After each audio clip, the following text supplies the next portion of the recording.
is this one here, Pirkei Avot. Okay, you could purchase that book at Chabad bookstore, or perhaps if we get a sponsor, we can actually get you a copy. But right now we don't have the sponsor yet for free copies for all our seniors, but we'll get there.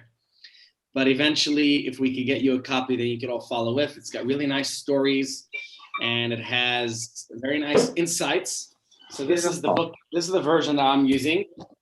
But I did pick up create a screen with the actual text of the Pirkei Avot, and I thought we should just continue from where we left off last week. The question is, who remembers which Mishnah we left off with? Because we're gonna certainly learn some good insights, as that's what Pirkei Avot is about. That it's the messages and lessons from our great sages throughout our history, telling us about what it means to be a moral, ethical Jew, and how we can improve our lives and the lives of others, the lives of those around us. So let's just quickly see. Is it possible we left off at the 5th Mishnah? I think that's, let me just quickly see here, Mishnah number 5. Let's forward to that. Tell me if you remember learning this Mishnah. Okay, this is, hold on, am I in the right chapter? No, that's definitely not. This is chapter 2. Okay, just a second. Just a sec. Got to refresh my page. For some reason, it's not loading. In the meantime, grab your coffees, get some water. Yes. I have a marker at. Yes, Rabbi. I have a marker at Mishnah 7. 7. Okay, so we're gonna move on to Mishnah 7. Okay, we'll do that. Maybe. Oh, I see. So we're continuing here. These are all insights of Hillel.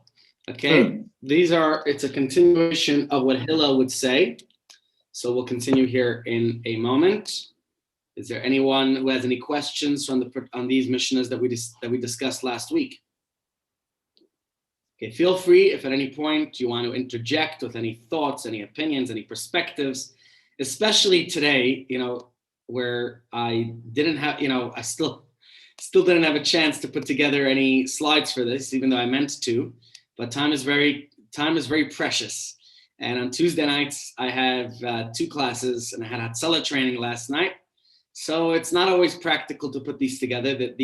Consider them a bonus when I do put together the slides. That's certainly an added bonus to our classes.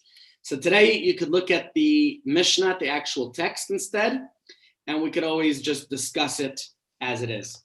And again, follow along if you have this book, and let's look at, in fact, if you have the book, I'll be happy to ask if anyone wants to share any particular insights that are in front of you. Okay, let's begin. Hu Haya Omer. Hillel would often say, Marbe Basar, Marbe Rima. If a person has too much meat, and too much is basically talking here about indulgence, or as they put it in this translation, do not indulge in too much eating, because the more flesh a person's body has, the more there will be worms to eat them in the grave. Sounds a little bit gruesome, doesn't it? Right? We're not going to give that much reflection on what happens on that side. In fact, interestingly, I was yesterday reading an account of a particular rabbi in his country, and it was a strange name of a country, so I don't recall exactly where it was. There's a law, that they recycle graves every 20 years. So the Rebbe requested, and this is a long time ago, I think in the 50s, the Rebbe requested that his body be secretly exhumed and brought to burial in Israel. And that's what they did. And they found, those who were there at the time, that his body was intact. And it was, I don't know how many years after his passing, less than 20, but just interesting. That is a concept of tzaddikim, of the holy, of the righteous. But the Mishnah is telling us, careful. There's a lot about what to be careful with when we consider what we eat. I was meeting with a 95-year-old doctor a week ago. In fact, I intend again really soon. I have a lot of questions for him, if anyone else does. This man has beat cancer twice. And he's actually been part of these shiurim a few times. Dr. Yaakov Tzror, and he about the importance of watching what we eat. It's more important than we could think. So just a thought to consider. And here the Mishnah is putting it in a little bit more of a gruesome way. But perhaps anyone has any other insight on the significance of this, about the importance of knowing what the future, so to say, holds. And if you recall in the previous Mishnah that we read, he says, Dama lamayla, we have to know what impact we have in this world. So, okay, we'll get back to that. Let's continue the next thought Hillel said. Mar benechasim, mar bedaga. The more possessions someone has, the more worry the person tends to have as well. Mar benashim, mar bechashafim. The more wives someone has, the more jealousy it creates amongst them, and they might even practice witchcraft. He says, mar bechashafim, witchcraft.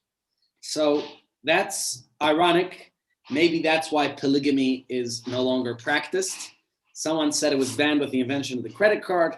I think that's chauvinistic, but just think practically speaking that spouses should certainly be spending time with each other. And, I was amazed that I once went to an old age home, and I was visiting a particular person who's got dementia. And this man's wife came to visit him every single day. He no longer recognized her. He no longer knew her. And somebody asked her, why do you still visit him? He's demented. And she said, because he's my husband and I care for him. And it's irrelevant, the fact that he's no longer compos mentis or in the right state of mind.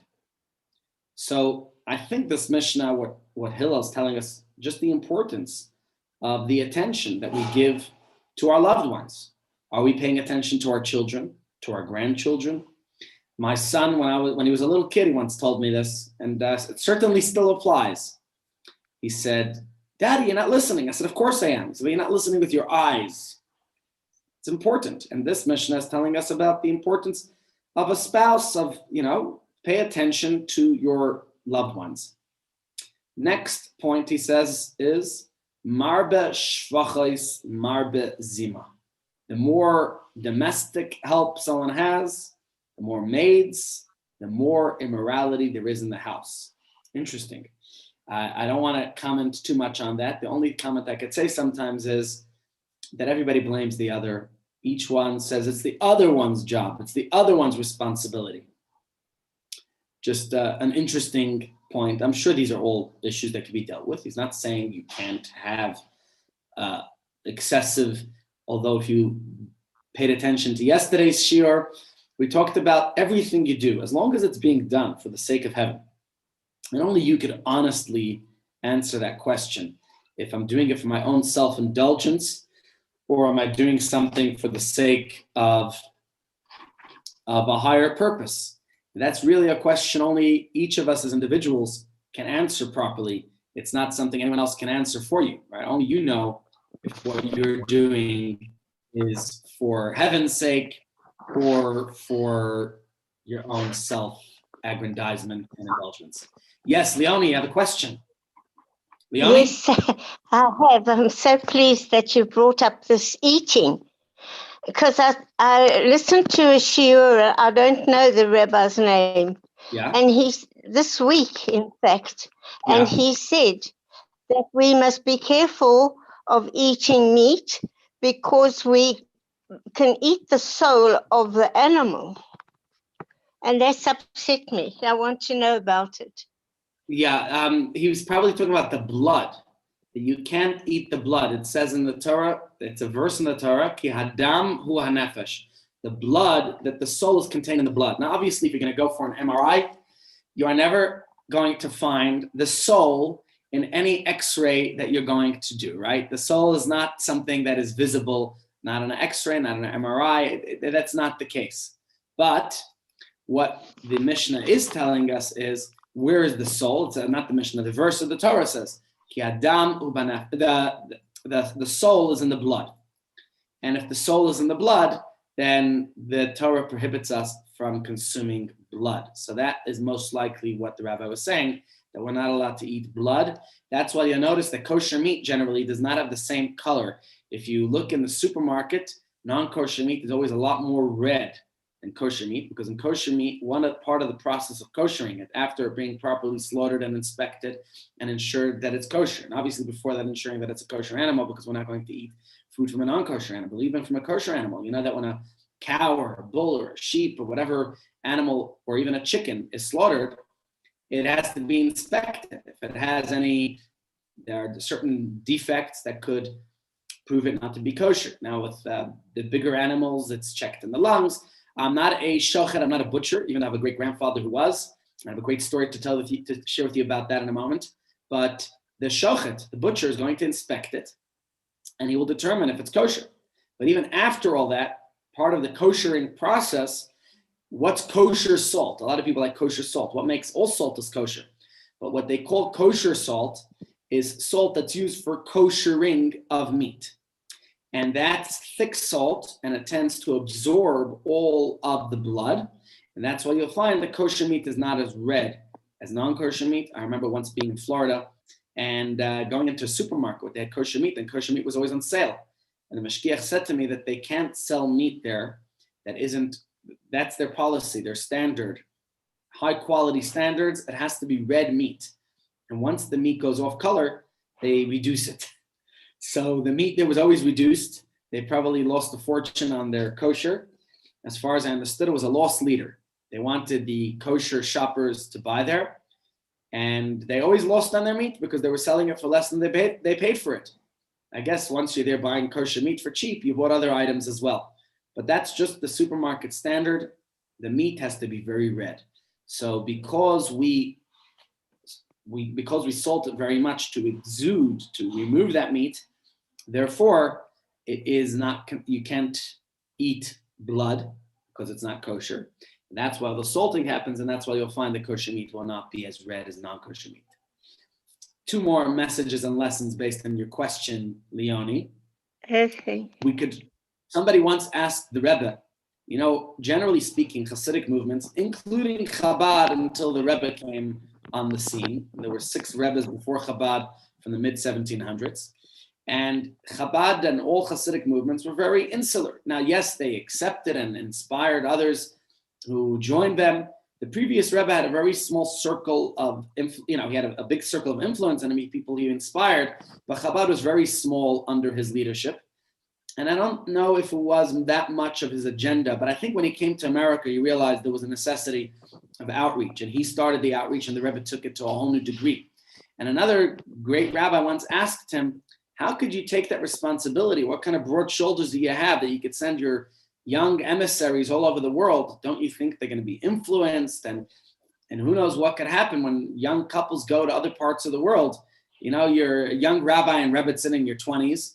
And for all you know, you come to a new place and you get caught up in the excitement of a new place. The beaches could be more exciting or whatever it might be. How do you know that instead of your ambassadors, your students influencing others, that they won't be influenced? And the Rebbe quoted the rule in this halacha. What is the rule?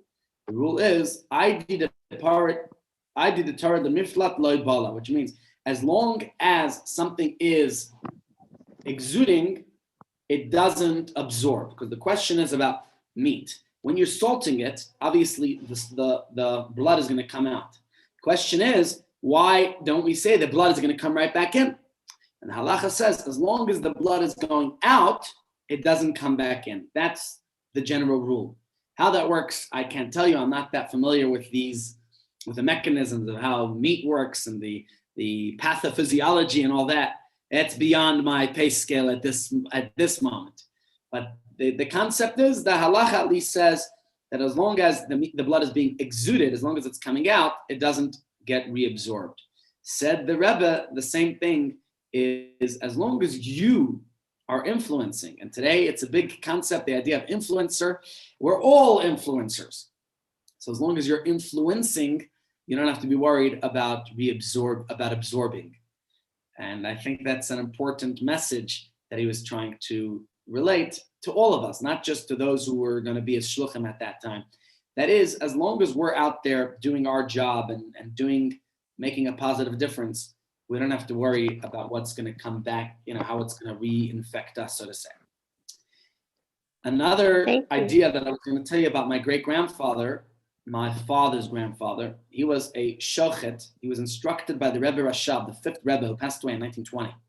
So my great-grandfather was, who I remember, by the way, he passed away in the late 80s, and he was close to a centenarian at that stage. He was close to 100. And he was instructed by the fifth Rebbe to be a shochet, but he didn't want to be a shochet. And the Rebbe asked him, why not? Why don't you want to be a shochet?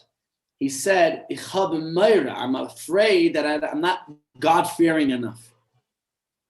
And the Rebbe said to him then, again, this is not the Rebbe, this is not the previous Rebbe, it's the one before that, okay? His name was Rabbi Shalom Dov Ber. He said to him, who else should be the shochet? The one who thinks he is God-fearing. You understand? You understand? So my grandfather didn't think he was God-fearing, and that's why he wanted him to be the shochet. He said the person who believes, who's too, and that Mishnah we read last week, where it said, Al tamin ba'atzmacha ad yom masach, that a person should stay on guard. Don't be so confident with yourself until the day of death. You never know where we fall through the cracks. And perhaps that's what he liked about my great-grandfather's, I guess, sincerity in the fact that he said, I don't think I'm good enough for the job. That's why I want you for the job. Okay, here is, let's continue reading this Mishnah. Where am I up to? I'm not really using the screen. You follow along on the screen with pleasure. I'm using the book that's in front of me. So if you have that book, you can follow along as well. I just like this one's translation, although it's a little bit more child-friendly, but I guess there's the kid in me that likes this one. So I'm using the book. So let me find my bearings in the book. We're up to Marbe Avodim Marbe Gazel. The more servants someone has, the more stealing there is in the house, the more thievery. I guess we could relate to that idea as well. It just so happens that each one could blame the other. And that's despite cameras and all types of other things. It's just life, regardless of country, regardless of place. And it's very sad. It's a fact of life that's sadly so, and we could all just be in control of ourselves. Marbet Torah, Marbet Chaim. And here is where we get to the crux. The more important thing is that the more Torah you learn, then the more life one has. It increases one's life. Marbe Yeshiva, Marbe Chachma. The more someone sits and learns, the more wisdom they have. Right? It increases your wisdom and increases, what's the next thing? Marbe Eitza, Marbe Tfuna. The more advice that we seek from Torah scholars, the more we understand things on our own. Obviously, advice is the only commodity with more in supply than demand. But Hillel is saying you have to know whom to seek advice from. And obviously, you should seek, it's very interesting, again, just going to pull up an insight from the previous Rebbe, that somebody once came to him for advice. Now, I'm trying to recall what the story was. I think it came to him for business advice. Asked the Rebbe for business advice. The Rebbe's response was, I'm not a businessman. I don't know why you're coming to me for business advice. But what I will suggest and recommend is that you ensure that your children have a Jewish education. The man said, that's not what I came to you for. I'm talking to you. I want the Rebbe's advice in business. So the previous Rebbe said to him, I'm not a businessman. That's not where, I'm not the person you should seek advice in business from. But I am a rabbi, and I am an educator, and I am giving you that advice, but that you don't want. So you have to know who to go to for what advice. You got to go to the right person. And that's what the Rebbe was telling him, is that certainly if you ensure that the children will have a Jewish education, then you could be sure that there'll be continuity and a perpetuation of Judaism in the family. But otherwise, what could you expect? but you're coming to me for other types of advice. Where's the importance? What's of paramount importance to you? Is it the business or is it the education? That is a question we have to ask ourselves. And I'm always reminded of this thought whenever we read about the Pidyon Haben, the redemption of the firstborn child. We know that there is a concept, firstly, going all the way back to the time of the 10th plague in Egypt, that the firstborn children were spared, but also the firstborn children were meant to be, the firstborn sons, Bechar, were meant to serve in the temple as the Kohanim.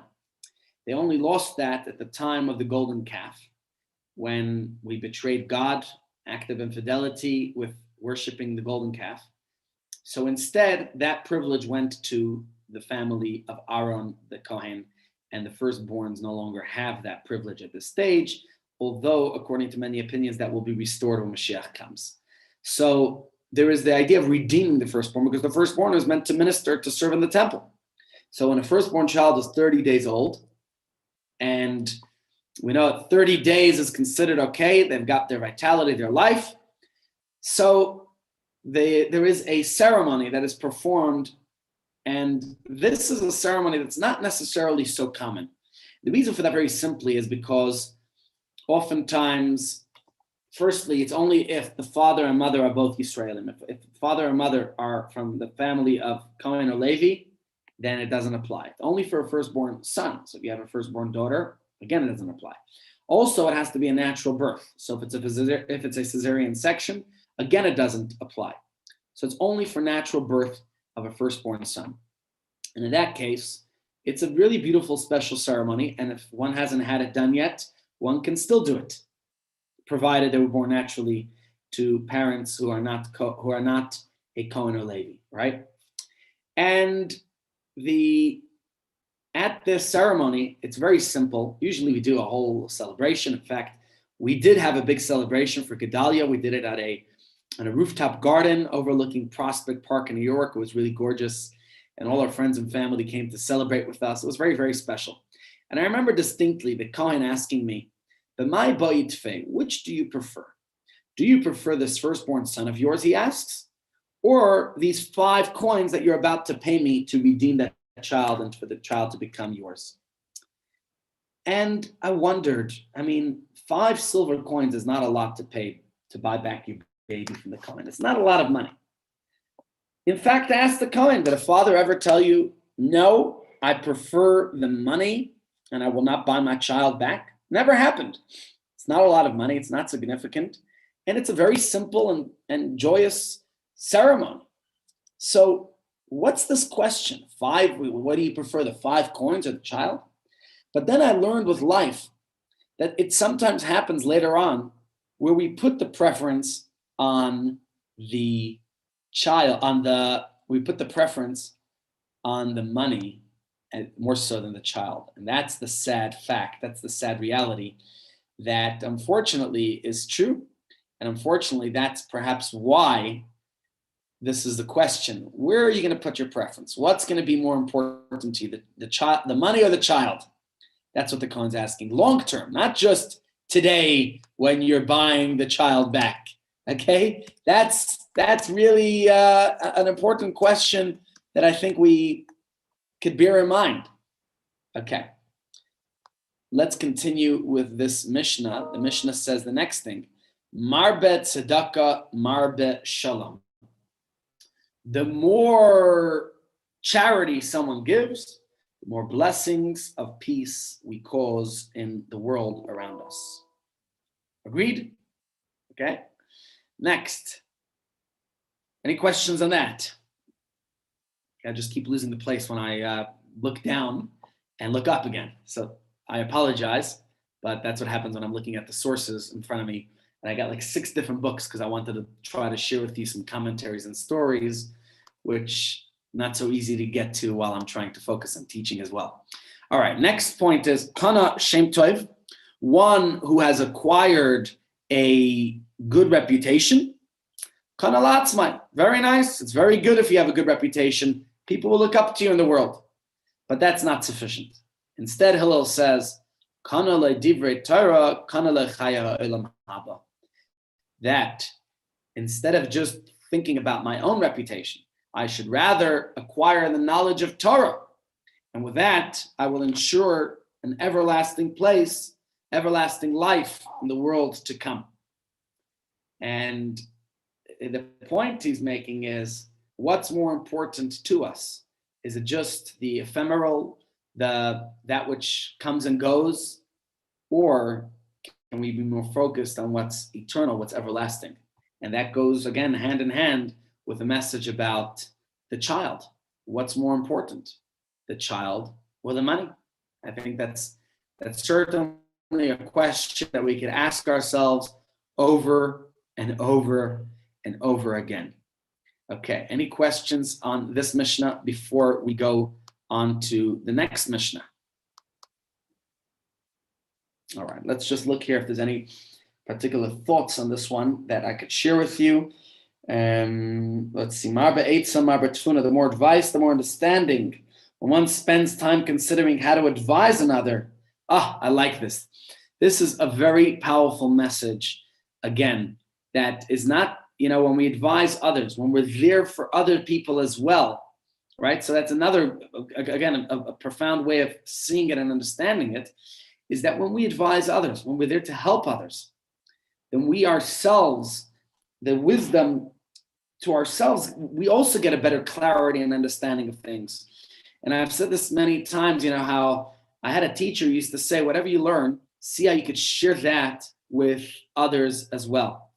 And I think that's quite profound. And in fact, I used to do that. I'd come home from school and I would tell my mother what I learned. And, she probably did it more for my sake than her interest in knowing what I learned in school that day per se. But when I was learning and I was able to share that information with another, I see that in the teachings of Dale Carnegie. He talks about that whatever you read, share it with others. I think it's important for all of us. He's saying here about advice, that when we give it, when we're there to advise others as well, we get a certain clarity in our minds. And I find that when you study to teach, to inspire, to influence others, it certainly helps as well for ourselves. Any questions on that? Let's just look here. Everlasting teaching.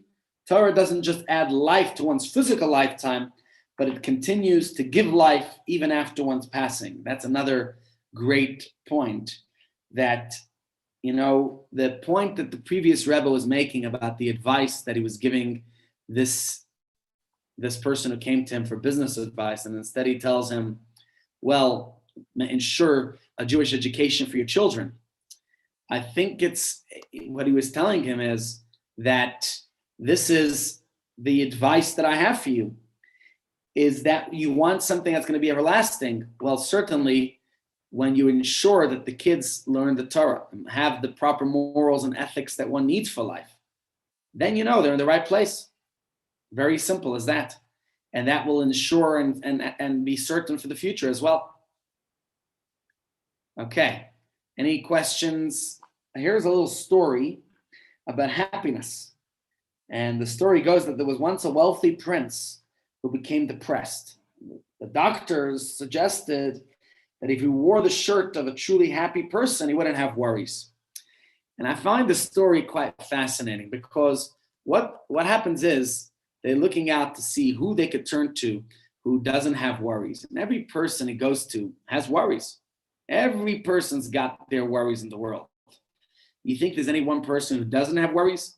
Everybody's got their problems. Everyone's got their issues. And, looked at this wealthy person and that wealthy person, discovered who doesn't have worries in life.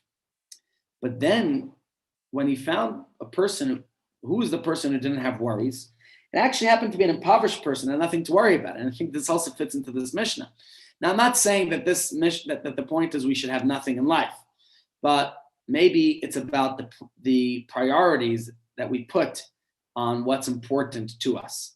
I think that is more important than just, about the accumulation of things.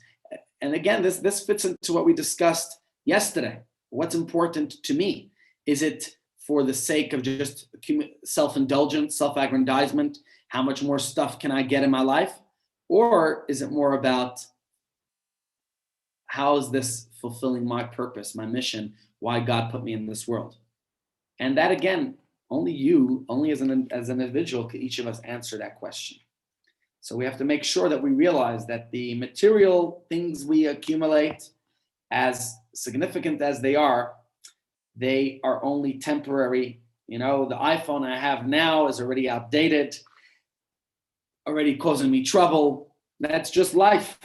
There's always something new. There's something always ahead. So let's just focus on what's of real importance. Let's go on to the next Mishnah. Any questions before we go on? No? All right. Weitergefahren. Mishnah Ches, the 8th Mishnah. Rabbi Yochanan and Zakkai. Now you have to understand this. We're going now on to a new personality, Rabbi Yochanan and Zakkai. He is a very important person to consider in our study of Mishnah, because he is the great sage who lived through the time of the destruction of the second temple, the second Beis HaMikdash. He was the one who went negotiating with Vespasian and he didn't ask that the temple be spared, because he realized, what is it that will preserve Judaism? It's not bricks and mortar of a temple, but rather it would be the continuity of Torah study.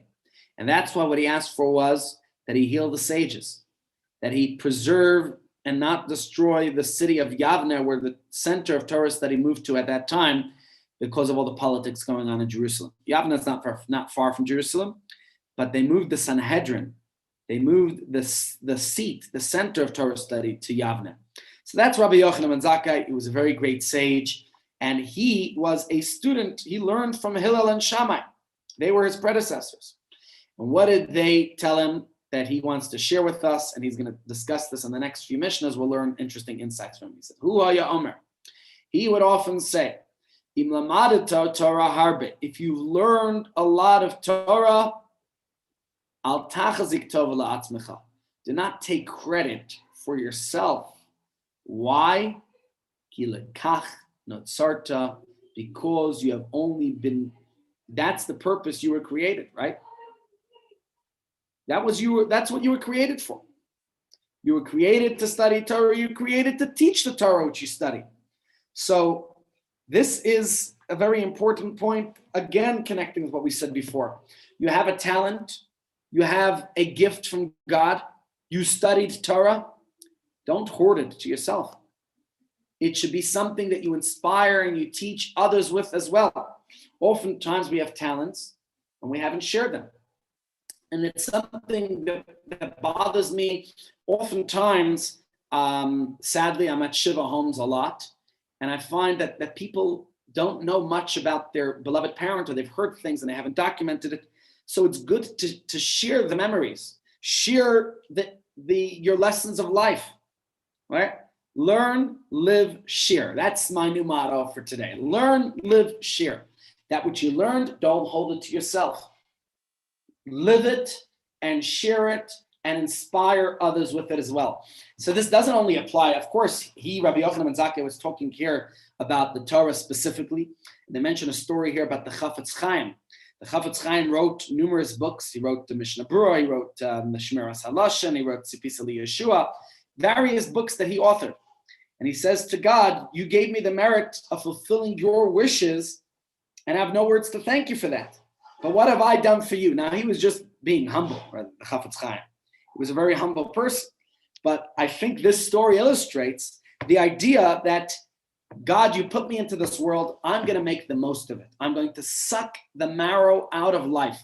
I'm going to live life to the max. I'm going to do everything I can. And this Mishnah is saying, don't be selfish. Al tachazik tova la'atzmecha. Don't hold the good just for yourself. Lekach natzarta. Why did God give you this talent? Why did God give you this ability? For what reason? To share it, to inspire, to influence, to be there for others as well. So certainly you're doing your job by sharing your inspiration with others. You have it, share it, inspire, and it will be infectious. Others will appreciate it as well.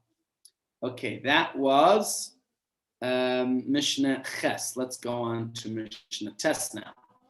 Chamisha, hold on, what am I doing wrong? Oh, no, okay, that was Ches. Okay, let's just go on then to Mishnah Tes. Okay, just turn the page. Chamisha Talmidim Hayu Loi LeRabbi Yochanan ben Zakkai. This great sage, Rabbi Yochanan ben Zakkai, he had 5 special students, 5 disciples.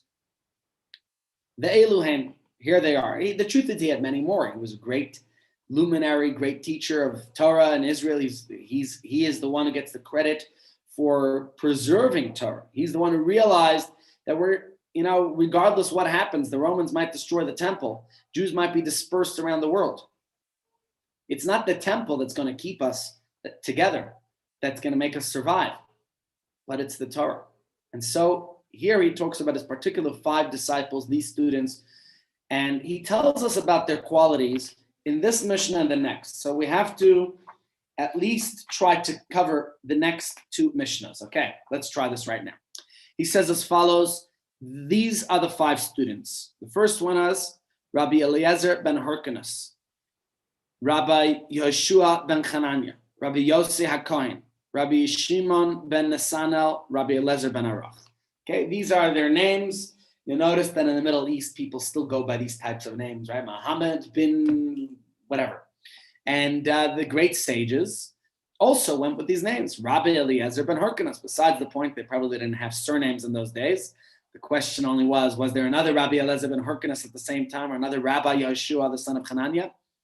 Regardless, each of these individuals have their own stories, and we'll probably have to share these stories over the coming weeks because it's fascinating. Take, for example, Rabbi Eliezer ben Hyrcanus.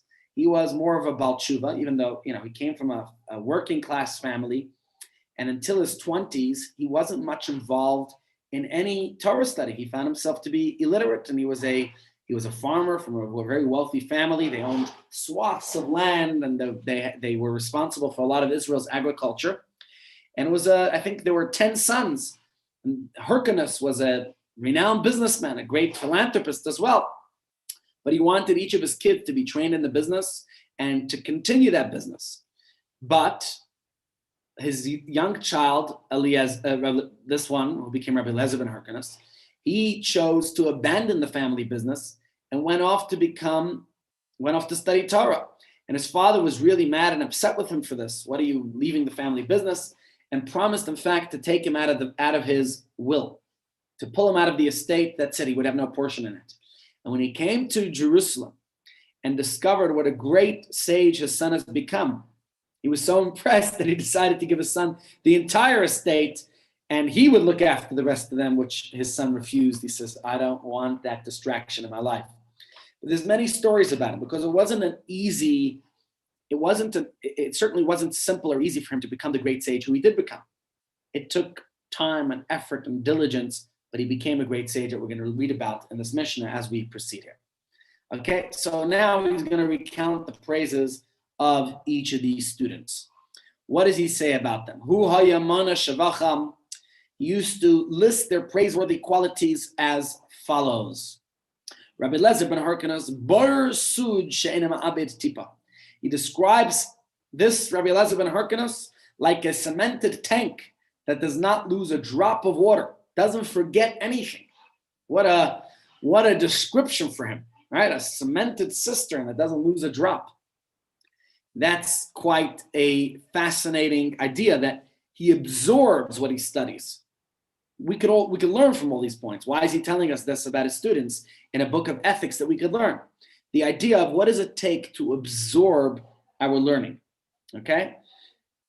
One of the stories that comes to mind is of one of the great sages in the Talmud, and I think it's mentioned somewhere here in one of these books, where the sage realized how many times, if you really want to give the attention that we discussed earlier, whether it's to your child, to your spouse, to your friend, to your family, when you're with another person, you give them that attention. There was a teacher who had a student who struggled. The Mishnah, whether it's exaggerating to illustrate this point or literal, I don't know, but the Mishnah says that this student really needed to review the point 400 times before he was able to absorb it, before he was able to learn. And one time somebody came and distracted the teacher. And now the teacher had to teach it to him another 400 times. The student said, from the time that the person distracted you, I realized you weren't fully with me. So he went and taught it to him again.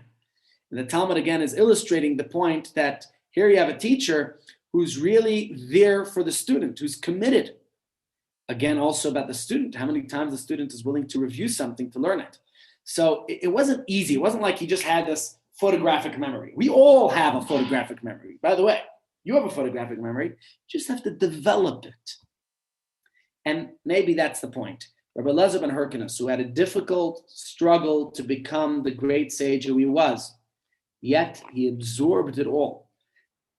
If you work on it, you could absorb whatever you want to. Next point, he says, is about Rabbi Yeshua ben Hanania. He says, Ashrei Yoladatoy. Praiseworthy, fortunate is the woman who gave birth to him. What is he saying here about this sage? Right? Fortunate is the woman who gave birth to him. Everyone's born with a great potential, but it requires the hard work to actualize that potential. You want a photographic memory? Sure, you could have it. Develop it. So Rabbi Yeshua didn't let anything remain just in the potential. He used all of his potential from birth to the fullest extent. He worked on himself. And that's why Rabbi Yochanan ben Zakkai is enumerating these qualities for us to emulate and to learn from each of these great sages. He's telling us what they did. Rabbi Yeshua ben Hanani, we just said, praised is the woman who gave birth to him, because he's telling us that this person worked and developed his potential. The next one, Rabbi Yossi HaKohen Chassid. Rabbi Yossi the Kohen, he is a Chassid. What is the definition of a Chassid? What is a Chassid? Well, we discussed this a week or two ago, that Pirkei Avot is the book to learn, to study, to become a Chassid. What is the definition of a Chassid? Chassid is somebody who goes lifnim meshura tadin, goes beyond, does more than the law requires, goes beyond the letter of the law. And that is what this Rabbi Yossi HaKohen was renowned for. He didn't just do what he has to do, which again we discussed yesterday at great length. Going beyond that. The name of this week's parsha is Kedoshim. And the Torah says, Kedoshim to you, you should be holy. Why? Ki kadosh ani, God says, because I'm holy. You could emulate my ways. But we discussed the how you go about becoming holy. And what we mentioned yesterday was the idea of Kadesh Atzmacha B'mutar Lach, which is how one can go beyond the letter of the law, how one can be holy within what's permitted to you. Whether I'm doing something, again, I don't want to harp on the same point over and over today, but the idea is it for my own indulgence or is it for a higher, more refined purpose? Next one he describes is Rabbi Shimon ben Nesanel Yerei Chet. What's the praise of Rabbi Shimon ben Nesanel? He's a person who fears sin. Person who fears sin. Okay? And finally, we have Rabbi Elazar ben Arach. How did he describe this great sage? Kemayana misgaber. He's like a fountain that flows with ever-increasing strength because he always adds to his wisdom. It's not enough that which I learned already. It's about applying it in life and adding to that wisdom as well. Hu haya omer. Now, Rabbi Yochanan would take this further. He used to say as follows. Im yiyu kol chachmei Yisrael b'chaf maznayim. If all wisdom of all the sages would be put on one side of a scale, Eliezer ben Hyrcanus b'chaf shnia, and the knowledge of this Rabbi Eliezer ben Hyrcanus would be on the other side, you know what he says? Machrias kulam. His knowledge would outweigh all the others, even though he had a late start, as we described earlier. But his wisdom would outweigh all the others. It's not about, we talked 2 weeks ago, I gave you a shir, or last week, about life, when we talk about everyone who's privileged, and you talk about your privileges. I once saw a video of a football field, and the what do you call the coach, he says to each of the players, If you're born with a wealthy family, take one step forward. And if you have both, let's take another step forward. And he starts listing all the different privileges and tells each person to take their steps forward.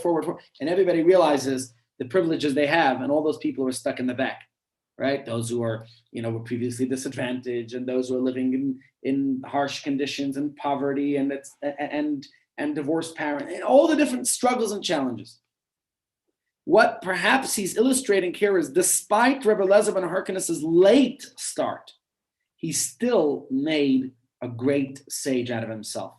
He did not have the sense of entitlement, of saying that, my son was in another school for a while, and oftentimes he'll tell me, well, I don't have to do that work because don't look for excuses, I tell him. Don't make these, it's not going to help you in life making excuses. Rabbi Eliezer ben Harkinas demonstrates to us the fact that even though he had a late start, like Rabbi Akiva started even later when he was 40, and yet he became the great sage he's become. So the point of these lessons and messages to us is that regardless of our struggles and difficulties and challenges, we could always learn to become the great person we have the potential of becoming. Abba Shaul has a different version of this statement in Rabbi Yochanan's name. What does he say? If all the wisdom of all the sages of Israel, of the whole Jewish nation, would be on one side of the scale, including Rabbi Eliezer ben Harkinas Afi Mahem would be with them, and Elazar ben Aruch b'kaf shniya, and this other great sage, the last one, the one he called Kamayan Misgaber, like this fountain that flows with an ever increasing strength, would be on the other side. He said, Machriya es kulam. This Elazar ben Aruch would outweigh all of them. Now, we haven't gotten really into knowing and understanding who Elazar ben Aruch is and who Abba Shaul is, and I think there's a lot that we have to learn about them, which, please God, we'll try to do in the coming weeks, because there's a lot to learn about each one. And in this beautiful Pirkei Avot, they actually have the biography of them as we go now through their teachings. But just because we're up to this sage right now, let me quickly read to you his biography. Who was Rabbi Eliezer ben Aruch, since I told you a little bit about Rabbi Eliezer ben Harkinas? He was one of these great 5 students of Rabbi Yochanan ben Zakkai. When Rabbi Yochanan ben Zakkai lost his son, sadly, at a very young age, he was inconsolable. Nothing anybody said brought him any comfort until Elazar ben Aruch sat down before his teacher and said, a man who's entrusted by the king with a precious object is constantly anxious about his responsibility to guard it and keep it from harm, waiting for the day he can return it. Your son learned Torah and left the world free of sin. You have returned him in the perfect condition that he was entrusted to you. Be comforted that you have successfully fulfilled your task. With these words, Rabbi Yochanan ben Zakkai was finally comforted. After Rabbi Yochanan ben Zakkai passed away, Rabbi Elazar ben Aruch moved to a city called Diomsis, under the pressure from his wife, who was attracted to the city's beautiful gardens and rivers. Over time, Rabbi Elazar forgot all of his Torah learning. When Rabbi Elazar returned to his former city and was honored with the reading of the Torah, he read the words, HaChodesh Hazel Lachem, a little bit differently. He wrote, HaCherish Haya Libam. His friends and students realized that he'd forgotten his learning. They davened for him, and Eliyahu Hanavi, Elijah the prophet, retaught him everything that he had learned. Again, another powerful message and lesson is, as much as we know, we can sadly lose what we know, and never to feel invincible. We have to know that we have to maintain our learning in order to retain our learning. Let's just take a few little messages from here. Firstly, notice that Abba Shaul himself, we read here about him, he was the student of Rabbi Akiva. And there's not very much known about his life, except that he worked in the Chevra Kadisha, in the burial society. The Gemara says that he was a very tall person, that the term Abba was an aspect of respect, like rabbi. There's so many great sages, especially in the Sephardic world, who are known as Abba, not as rabbi, but as Abba. Abba Shimon. Okay, I won't sing for you today. It's one of the famous Lag BaOmer songs. one of the ideas about Abba Shaul, he also had a great memory.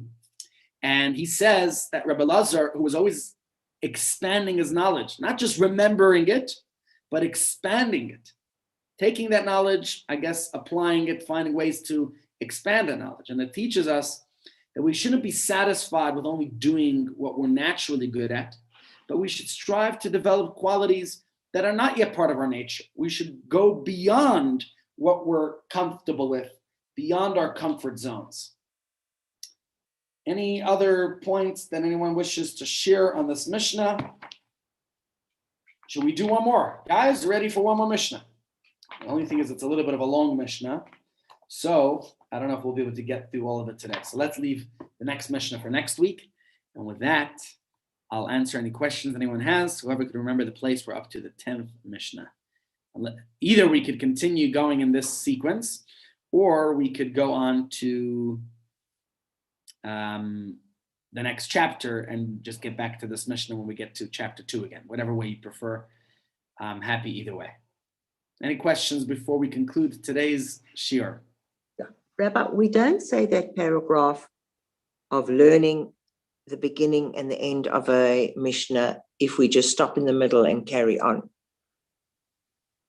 You could. The idea is that on Shabbos, not every time anyone studies in a Mishnah do you say Kol Yisrael. That on Shabbos, when we're starting this, it's a reminder to ourselves why we say Kol Yisrael, is to tell us that what is it that gives us our portion, that ensures we have a portion of the world to come, and that is our study of Torah.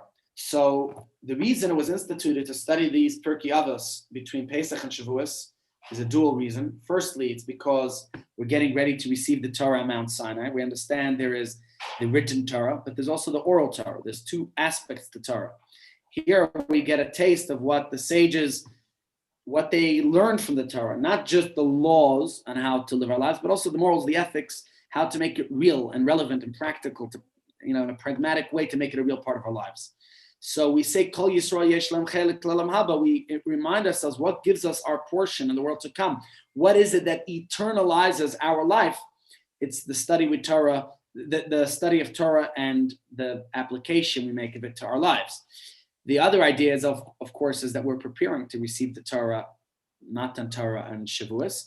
Also in the Western Hemisphere, where the Northern Hemisphere, it's longer days now, right? It's summertime. So what's happening is there's longer Shabbos days. So what was something enjoyable to study that's a little bit different, that's not just the laws, our sages said, learn the ethics. And that's why it was instituted to study Pirkei Avos on the long Shabbos afternoons where it is summertime in the world now. But of course, we do it here too, even if it's winter. In fact, this will warm up your cool Shabbos afternoons. Thank you, Rabbi. Pleasure, no worries. Any other? Thank you, Rav. Thank you, it's a pleasure. Good to see everybody. Thanks for joining. We keep the learning. Please God, I'll see you tomorrow. If anyone has a particular topic they want to study, let me know. Otherwise, perhaps it will be something about the Parsha or Pesach Sheni or Lag BaOmer, which is coming up, and we have to start studying about that. So I'll remember look for something interesting to discuss. Please remember the writing on the wall. What's you that? said you would discuss. The writing on the wall. Which one? The writing on Oh, the the wall. writing on the wall. That comes from the book of Daniel, the writing on the wall. That's right. Okay. Yeah. I can't think offhand. I'll have to stop. I'll have to prepare a shiur for it. So I'll have to try to think what I can come up with and what sources to find, but I'll try to come up with something for that. Thank you so much. Okay. Pleasure. All the best. Be well, everybody. Thank you. Bye-bye. What did you say? What did you say? Pardon? Continue next week. There is no tomorrow. There is a shiur tomorrow. We just continue Pirkei Avot next week. What next week? Why next week? I mean, we cannot going on like tomorrow, like tomorrow with the next chapter. Oh, we have a sequence. We do Pirkei Avot once a week on Wednesdays. That's the day we do Pirkei Avot. Okay. Okay. Okay, no problem. All right, Thank everyone. you very All much. the best. Take care. Pleasure.